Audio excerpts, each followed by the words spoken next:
Sudah ya Bapak Ibu? Saya di sini mohon bantuannya kepada Bapak Ibu semuanya. Insya Allah tidak sampai. Target saya setengah jam aja selesai Ibu. Biar kita nggak panas-panas karena kita juga persiapan ke jalan ya. Karena bisa istirahat dulu lah, minimal menjamkan mata 1 jam itu udah cukup lah. Pak Iton sudah? Boleh ya Pak Iton? Oh sudah ya. Baik. Assalamualaikum warahmatullahi wabarakatuh. Selamat pagi, salam sejahtera bagi kita semua, Bapak Ibu semuanya. Mungkin yang belum dapat minum bisa ambil Bu di atas ini.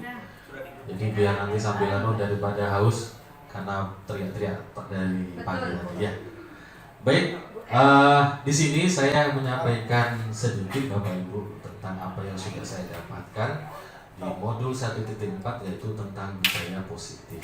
Insya Allah Bapak Ibu sudah familiar dengan istilah ini. Saya hanya menguatkan saja, saya hanya istilahnya mengingatkan Bapak Ibu semuanya saja. Jadi nanti kita kolaborasi bareng. Apabila saya ada yang tidak tahu, mungkin Bapak Ibu ada yang tahu, silakan bisa beri masukan. Jadi di sini tidak ada yang paling pintar ya Bapak Ibu, kita semua sama. Ya, pertama apa yang kita pelajari nanti. Ini tolong jangan dilihat gambar hanya pemanis saja. Hanya pemanis saja, bisa menghidupkan tampilan gitu maksud saya. Jangan. Ya. Jadi di pendahuluan ini kita apa sih pentingnya menciptakan suasana positif di lingkungan kita? Bisa di sekolah, bisa di rumah. Mungkin salah satu guru bisa mengangkat tangan. Tidak apa-apa. Kita di sini sharing aja. Apa pentingnya? Seberapa penting? Apakah penting? Yang jelas penting. Ya, sangat penting. Daripada negatif namanya. Gimana Bu Dewi? Semangat ya. Nah itu maksudnya. Apa pentingnya? Penting, sangat penting apa? Memberi semangat kita, memberi percaya diri kita. Jadi memberi aura positif dari diri kita agar menciptakan suasana positif juga. Ya, begitu ya kurang lebih Bapak Ibu ya. Itu hanya intermezzo saja. Nah, sekarang kita masuk ke apa sih disiplin positif dan nilai-nilai kebajikan. Nah, nanti mungkin Bapak Ibu ini istilah apa? Nah, nanti kita coba Bu. Sebenarnya ini hanya istilah saja Bu.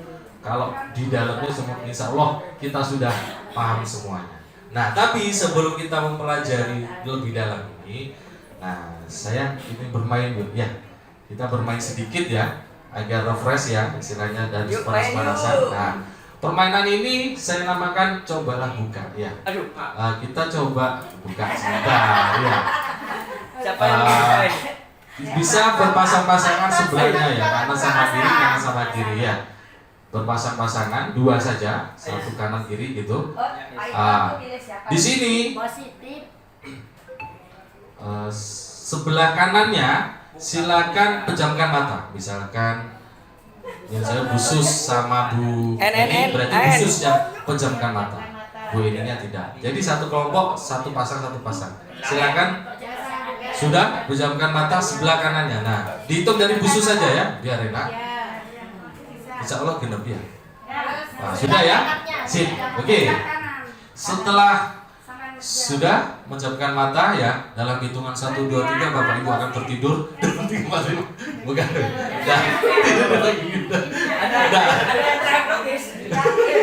Jangan sampai tidur merem ya. Iya, jangan sampai terhipnotis sama kata-kata saya ya. Bagi yang memejamkan mata, silakan tangan kanannya menggenggam sambil pejam, digenggamkan. Ya, digenggamkan. Oke, silakan bayangkan Bapak Ibu yang digenggam Bapak Ibu ini ada sesuatu yang paling berharga. Yang paling berharga. Tidak boleh disentuh, tidak boleh dilihat oleh orang lain. Jelas? Jelas? Dirasakan? Dibayangkan sudah? Silakan sekarang dibuka matanya. Tapi tangannya tetap menggenggam. Tangan tetap menggenggam. Sudah? Jelas? Nah, sekarang tugas teman. Ya, kita hitung 20 detik ya. 1, 2, 3, 4, 5, 6, 7, 8. Gak apa-apa, pakai cara diintik apa? Digelinting juga gak apa-apa. 11, 12, 13, 14, 15, 16. Iya, gak apa-apa. Diguyoni lah. 19, 20, oke cukup. Ada yang buka? Bisa buka. Itu masih 3. Masuknya gak berhasil semuanya. Oke. Baik. Sudah. Oke. Dari yang kita mainkan barusan, kira-kira apa yang Bapak Ibu dapat? Kira-kira? mempertahankan apa yang dia punya. Oke, ada lagi. Betul. Ada lagi. Mempertahankan hak. Tidak ada yang salah. Sesuatu yang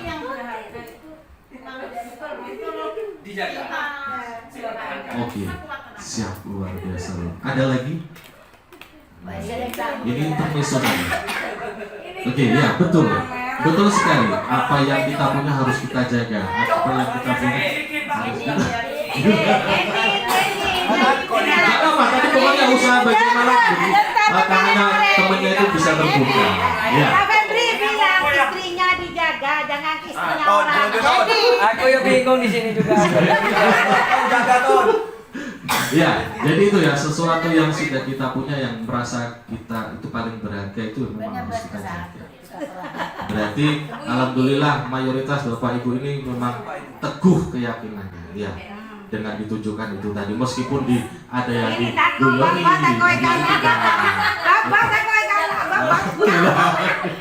Nah, betul.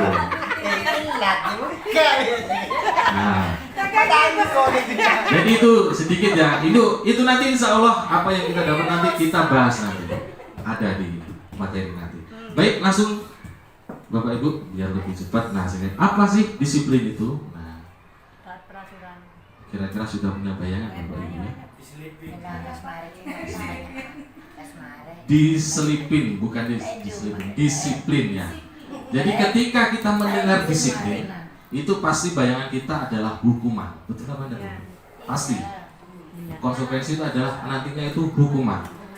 Nah, jadi apa yang istilahnya apa ya, berhubungan erat dengan disiplin itu seperti tata tertib ya, seperti peraturan dan kepatuhan. Jadi kata disiplin itu juga sering dihubungkan dengan hukuman. Ini jelas sering sekali.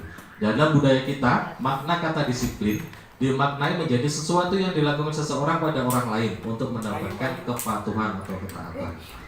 Kita cenderung menghubungkan kata disiplin dengan ketidaknyamanan. Betul apa enggak?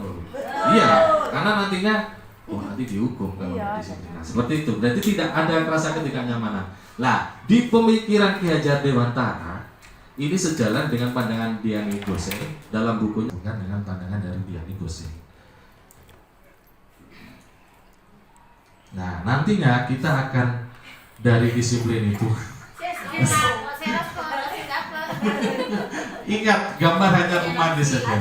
Itu hanya menguatkan tampilan saja. Nah, kita sekarang pelajari nilai-nilai kebajikan universal. Enggak Jeremy Thomas. Apa saja ya? Ya.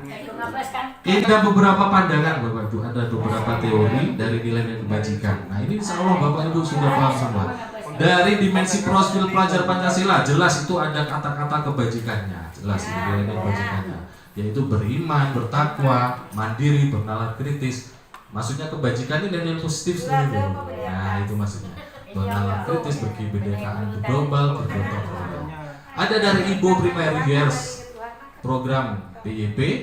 Ini ada toleransi, rasa hormat. Ini semua adalah nilai-nilai kebajikan yang kalau bisa kita tanamkan kepada anak didik kita dan diri kita sendiri. Jadi peduli, inisiatif, integritas, dan pokoknya istilahnya apa? Sikap-sikap positif semuanya. Itu namanya nilai-nilai kebajikan. Sudah jelas nih Bapak Ibu. Jadi kebajikan untuk universal itu kayak gimana? Ya seperti ini. Ini banyak sekali pandangan-pandangan ya dari Ibu ini dan the Seven ini dan sebagainya. Mana Pak? Tapi yang saya tampilkan hanya 4 biar intinya semuanya sama, hampir sama semuanya. Ada mandirinya, ada berbaik sangka, ada bergotong royong dan sebagainya. Nah sekarang kita beralih dari disiplin tadi, dari hukuman tadi. Nah sekarang kita pelajari apa sih motivasi itu, apa sih hukuman, apa sih penghargaan, apa sih restitusi. Ini ternyata beda, masing-masing ini punya perbedaan. Kira-kira ada yang bisa menjawab? Pretest istilahnya. Silakan tidak ada yang salah di sini. Dari motivasi, hukuman, penghargaan, restitusi. Nanti kita akan pelajari semua ini, mana yang paling bagus, paling baik untuk kita terapkan. Itu maksudnya. Kira-kira ada yang mungkin mau angkat tangan? Monggo. Dari keempat istilah ini, mana berbeda? Ada? Mungkin motivasi dulu, silakan. Gimana? Ya, apa motivasi itu apa? Motivasi itu bisa dari keluarga, bisa dari teman. Jadi seperti itu. Kita sebagai teman ingin selalu memberi motivasi yang terbaik buat teman kita.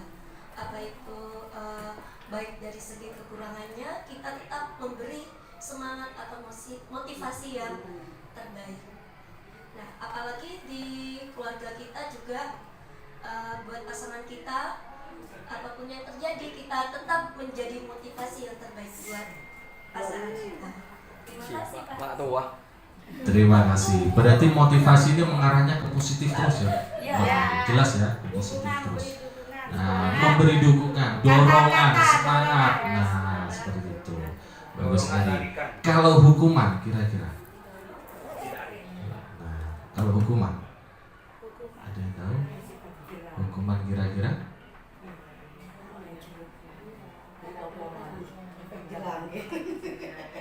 Ya. Kesalahannya. Iya. Diukur dari tingkat kesalahannya. Istilahnya itu seperti apa ya? Akibat dari sebuah pelanggaran atau sebuah seperti itu. Disepakat ya? Nah, nanti kita lihat dulu. Kalau penghargaan kira-kira? Nah, imbal balik, apresiasi, betul sekali. Apa yang sudah diterapkan atau sudah dilakukan oleh seseorang yang dianggap terbaik, nah, diberikan penghargaan. Restitusi. Ganti rugi. Nah, betul. Kalau kata sangat jelas ganti rugi. Ya, ganti rugi. Nah, tapi apakah betul? Apakah kita harus mempelajari ganti rugi kalau dalam pembelajaran? Sudah ganti Nah, masih rugi. kita coba pelajari. Ganti 2 kali. Nah, ini Bapak Ibu perbedaan pertama ya dari hukuman, konsekuensi dan restitusi. Nah, nanti Bapak Ibu bisa bandingkan lagi mana yang lebih efektif untuk diterapkan. Jadi hukuman itu adalah akibat yang dilakukan karena melanggar. Tuh jelas. Melanggar pasti dapat hukuman maksudnya. Konsekuensi itu lebih mengarah ke penekanannya, penekanan akibat pelanggaran. Bukan apa akibatnya. Maksudnya gini, hukumannya itu jelas. Kamu melakukan ini apa? Nah, kalau konsekuensi itu, nah kamu melakukan ini tuh apa nanti anunya itu? Akibatnya. Nah, akibatnya. Bukan. Nah, jadi konsekuensi dulu baru dapat hukuman, itu maksudnya. Nah, sedang restitusi, kalau kata di KBBI memang ganti rugi, tapi kalau di dalam pembelajaran yaitu proses menciptakan kondisi bagi murid untuk memperbaiki kesalahan mereka. Jadi bukan kalau kita berikan hukuman, kita kasih dia konsekuensi, dia akan ada efek jerah bisa, tapi dia akan ada istilahnya menyerah, Bapak Ibu. Menyerah, sudah stop di situ. Nah, makanya kita coba nanti menciptakan. Jadi kalau restitusi ada menciptakan anak itu biar tahu, oh ya kesalahan saya ini, saya akan memperbaiki nanti. Apakah murid saya bisa seperti ini? Nah, makanya kita Garden itu. kita coba. Nah, ini secara teori Bapak Ibu. Nah, untuk 3 motivasi perilaku manusia.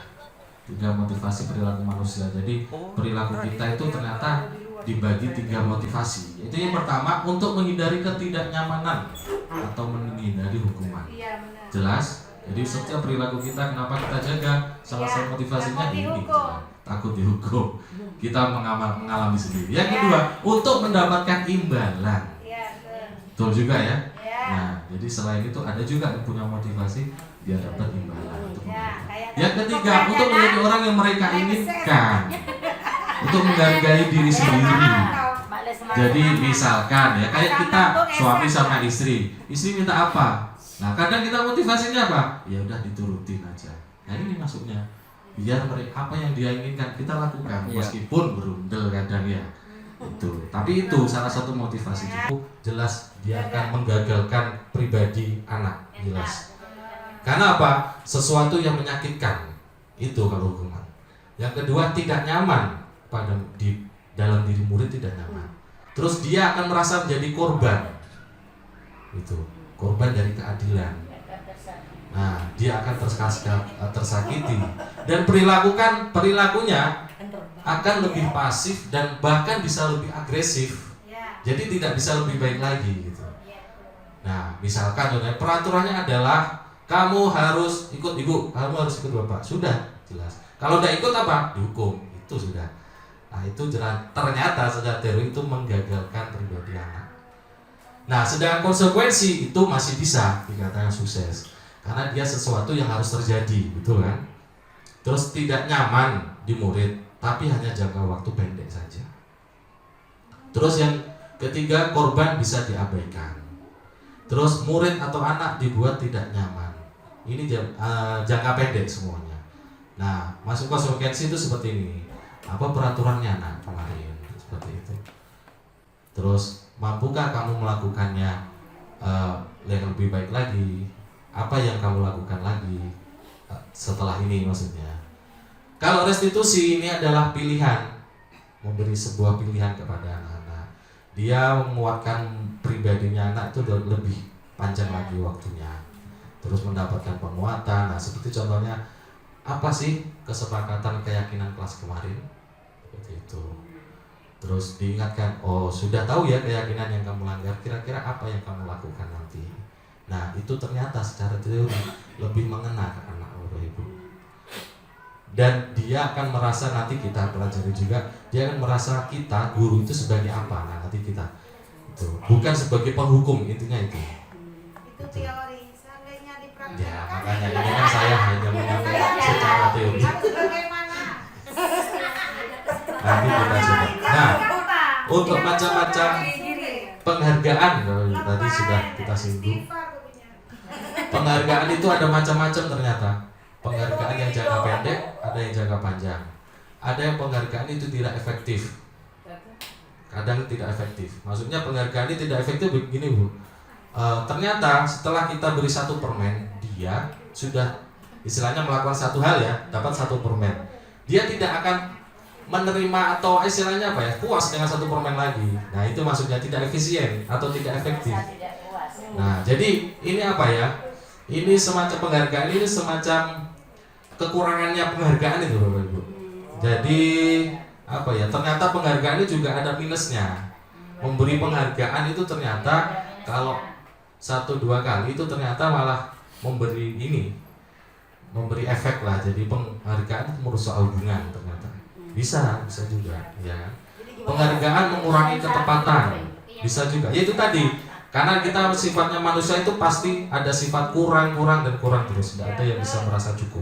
Nah, terus penghargaan menurunkan kualitas, penghargaan mematikan kreativitas, penghargaan menghukum. Nah, ini bisa juga. Penghargaan ternyata bisa menghukum anak juga. Gitu. Ya, ternyata motivasi berupa penghargaan itu juga ada efek negatifnya gitu maksudnya. Nah, sekarang kita bahas yang kedua. Tadi sudah nilai kebajikan, terus ada penghargaan, motivasi dan sebagainya. Sekarang kita membuat kita masuk ke dalam bab keyakinan kelas. Nah, pertama yang ingin Saya pertanyakan, kenapa sekarang istilahnya keyakinan kelas? Mungkin Bapak Ibu ada yang tahu. Kalau dulu kita pernah mengenal peraturan kelas, terus ada perubahan lagi kesepakatan kelas, betul? Nah sekarang ada keyakinan kelas.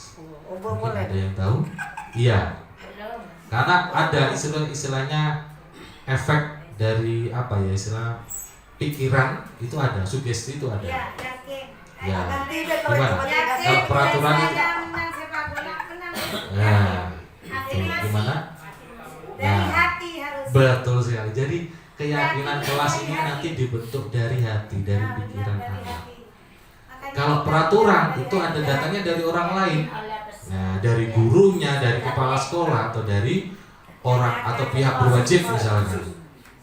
Naik kendaraan harus pakai SIM, atau bawa SIM. Berarti kalau yang kesepakatan orang bisa aja itu kan. Karena Gitu. keyakinan itu merupakan apa yang sama. Nah, betul. Jadi datangnya dari hati dulu, Bu. Terus dirundingkan ke sesama teman sejawatnya, baru kita bikin sebuah Berarti namanya kita bicara dari hati ke kelas. hati. Dari hati ke hati berarti ya. Gini berarti ya. Terus dari batin-batin gini aja, Iya. nggak ngobrol sama sekali. Bukan, solusinya itu mungkin anak-anak itu yang punya masalah, mungkin kita bisa pakai berdua. Betul. Curhat dari hati ke hati. Kenapa kamu nak? Guru sama murid itu ya? Sip. Iya. Biasa. Guru dengan murid, Murid, kalau bukan guru sama- guru dengan guru. Lain je. Ya lu, Yang ya lu. Lain je. Baik. Nah, kita sekarang itu pasti konsekuensi ada akibat namanya hukuman. Sedangkan keyakinan itu namanya konsekuensi. Ini belum tentu istilahnya berupa hukuman maksudnya gitu. Nah, akhirnya apa? Dari dia dapat hukuman dia akan punya rasa dendam. Biasanya seperti itu. Bukan kapok dia, malah dendam. Misalnya. Nah, gitu. Nah, tapi kalau dari keyakinan, datangnya dari keyakinan dapat konsekuensi, akhirnya mereka itu sadar. Insya Allah anak itu akan sadar. Oh iya, ternyata saya salah selama ini dan bisa memperbaiki. Nah, sekarang ciri-ciri keyakinan kelas. Nah, dia bersifat lebih abstrak Bapak Ibu. Jadi apa ya istilahnya, dari peraturan kelas itu lebih abstrak dia. Karena yang menyangkut tadi nilai-nilai kebajikan tadi. Pernyataan keyakinan kelas senantiasa dibuat dalam bentuk positif. Jadi bukan tidak boleh merokok, misal tidak boleh makan, bukan, tapi dibentuk positif istilahnya. Wah, misalkan tidak boleh merokok, akhirnya merokok istilahnya. Nah, merokok boleh di luar ruangan misalkan itu kan jadi seperti itu. Keyakinan kelas sebaiknya sesuatu yang dapat diterapkan di lingkungan tersebut. Perubahan ya dirubah. Itu namanya keyakinan gitu maksudnya. Jadi tidak sepaneng. Nah, coba Bapak Ibu sekarang yang sudah sekilas tadi kita pelajari. Kita ada beberapa kalimat peraturan. Nanti Bapak Ibu coba sebutkan nilai kebajikan yang ada peraturan itu. Nah, seperti ini saya contohkan ya. Untuk yang pertama, kembalikan barang ke tempatnya. Kira-kira nilai kebajikan yang dituju dari peraturan itu apa? Yang tadi kita pelajari banyak tadi. Disiplin. Ada lagi? Barang tertata. Nah, luar biasa. Bawa satu ini luar biasa. Tepuk tangan. Nah, kenapa tanggung jawab Bapak Ibu? Tanggung jawab. Nah, dia bisa mengembalikan ke tempatnya Jangan lagi. orang lain, Pak. Itu maksudnya. Sebenarnya juga banyak sih sebenarnya nilai kebajikan dari ini sebenarnya banyak. Tapi yang lebih atau paling prioritas itu maksudnya. Bukan seperti Pak Agus tadi misalkan disiplin itu salah, bukan.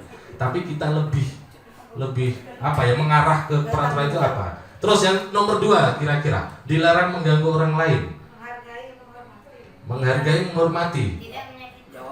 Tidak menyakiti. Ada lagi? Iya. Seperti ini maksudnya tadi Bu, nilai kebajikannya. Dari situ. Nilai dan dilarang mengganggu orang lain. Kira-kira apa nilai kebajikannya?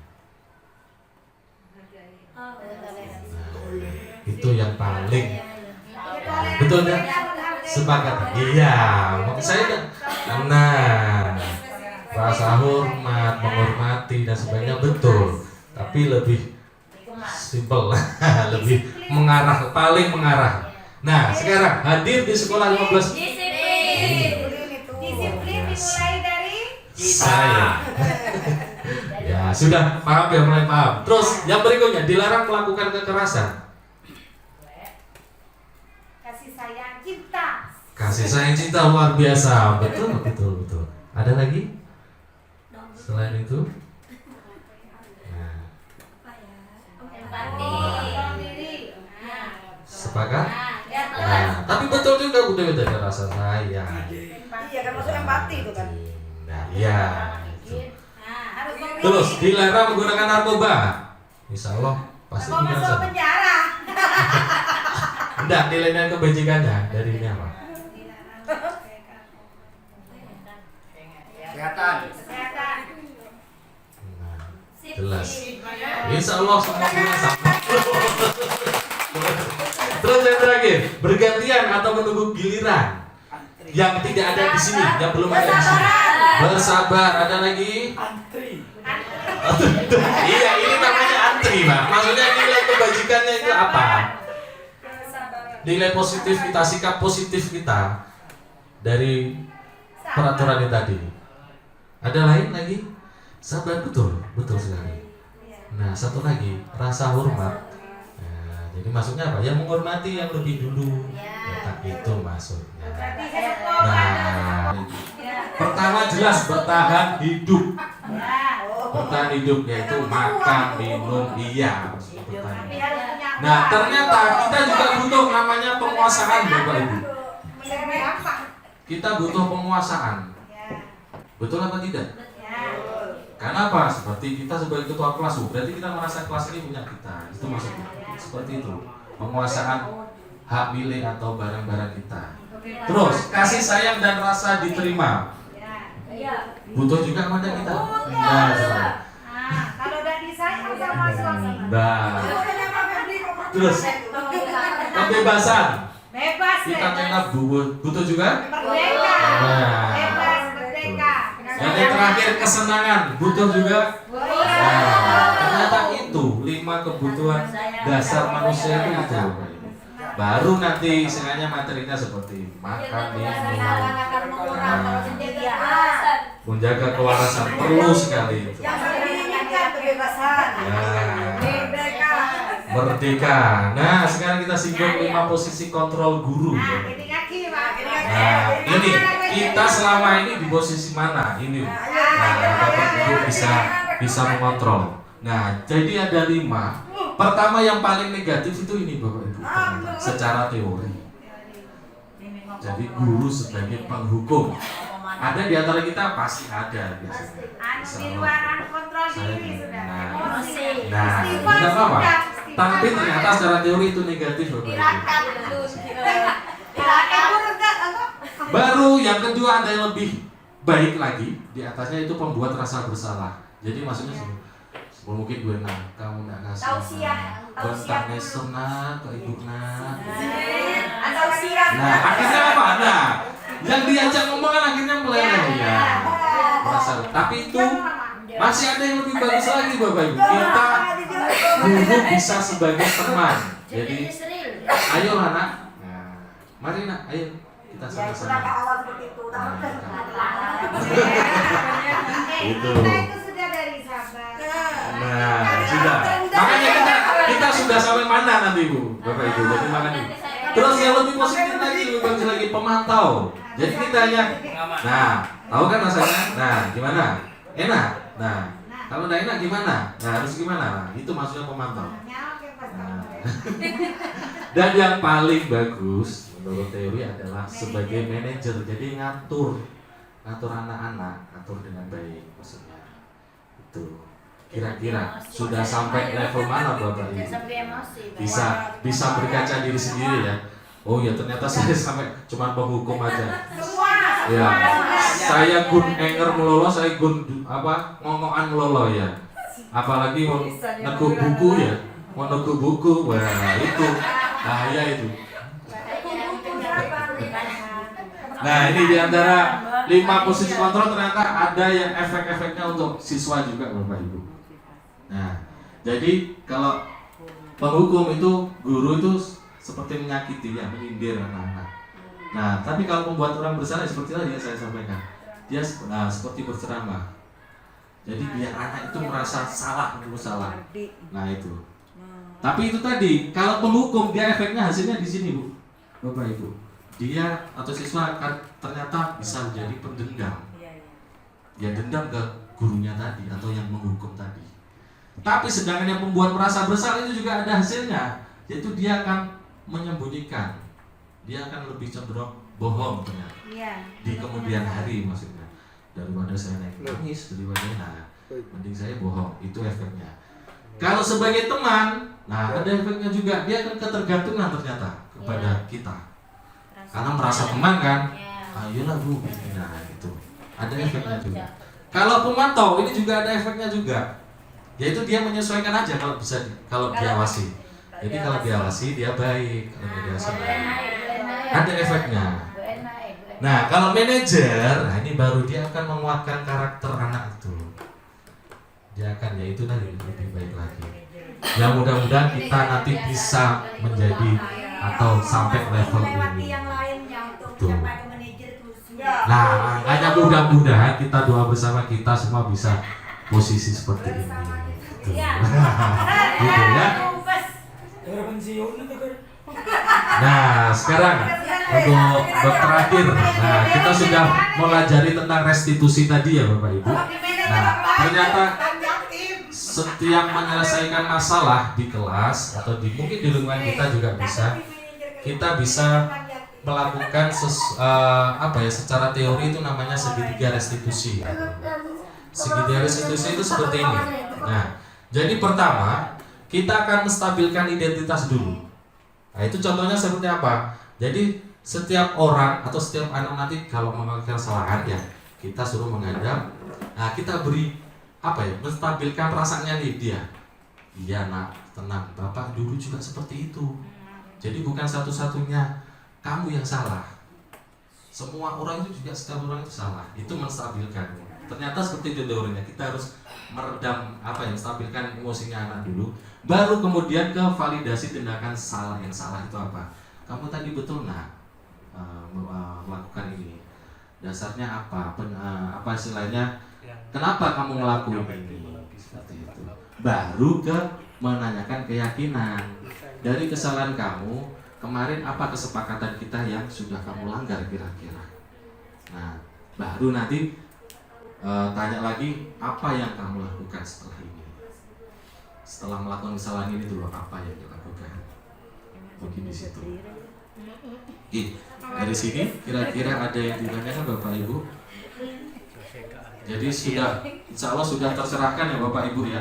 Kita sebagai guru itu sudah posisi mana? Kita ini selama ini tuh nilai-nilai kebajikan apa yang sudah kita lakukan?